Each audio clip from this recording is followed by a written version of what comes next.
తెలంగాణ రాష్ట్ర 108 ambulance service ఉద్యోగుల JAC Rangareddy జిల్లా జోనల్ కమిషనర్కు వారి డిమాండ్స్ మీద వినతి పత్రం అందజేశారు. ఈ సందర్భంగా జేఏసీ నాయకులు శ్రీనివాస్ రెడ్డి మాట్లాడుతూ జీవీకే ఈఎంఆర్ఐ నిర్వహిస్తున్న 108 అంబులెన్స్ సర్వీసుల్లో డ్యూటీ అవర్స్లో ఎలాంటి కార్మిక చట్టాలను అమలు చేయలేదని అన్నారు. 2018 ఆగస్టు నుండి ప్రస్తుతం రోజుకు 12 గంటల డ్యూటీ, అలాగే వారానికి ఒక ఆఫ్ ఇస్తూ ఉద్యోగుల చేత వెట్టి చాకిరీ చేయిస్తున్నారు. జీవీకే ఈఎంఆర్ఐ డైరెక్టర్లపై హెచ్ఆర్ డిపార్ట్మెంట్పై తగు చర్యలు తీసుకొని ఇన్స్పెక్షన్ చేయాలని వారు డిమాండ్ చేశారు.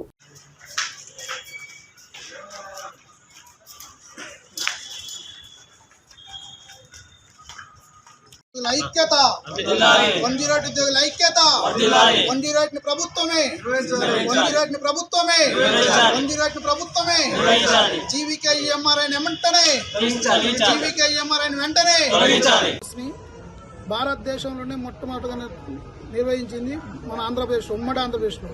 ఇక్కడ ఫస్ట్ దీన్ని 2005లో సత్యం రామలింగరాజు నిర్వహించేటప్పుడు కార్మిక చట్టాలు మొత్తం అమలు చేసేది. కానీ 2009 నుంచి జీవీకే ఈఎంఆర్ఐ వచ్చిన కానుండి ఎలాంటి కార్మిక చట్టాలు అమలు చేయకుండా ఉద్యోగులైనటువంటి ఈఎంటీ అంబులెన్స్ సర్వీసులో పనిచేసే ఈఎంటీ పైలట్లను శ్రమ దోపిడీ చేసి గురి చేస్తున్నది.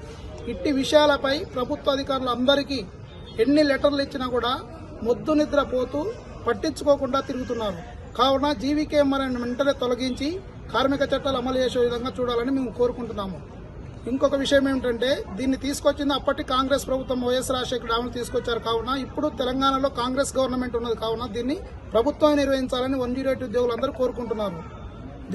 జీవీకే ఈఎంఆర్ఐ శ్రమ దోపిడీ ఏ విధంగా చేస్తుందంటే, రోజుకు 12 గంటల డ్యూటీ చేసే ఉద్యోగిని వారం రోజులకు ఒక ఆఫ్ ఇవ్వకుండా అంబులెన్స్లోనే పడుకోవాలా, మీరు మీకు ఇష్టం ఉంటే డ్యూటీ చేయండి, లేకుంటే బంద్ చేసుకుని వెళ్ళిపోయిన రీతిలో అవలంబిస్తున్నారు. దీంట్లో ఏంటంటే, మెయిన్ సీనియర్లకు ఎక్కువ జీతాలు ఉన్నాయి, తక్కువ జీతం వచ్చే కొత్త వాళ్ళని పెట్టుకున్న ఆలోచనలు ఈ విధంగా విమర్శిస్తున్నాయి. కాబట్టి జీవీకేని తొలగించాలని మేము కోరుకుంటున్నాము.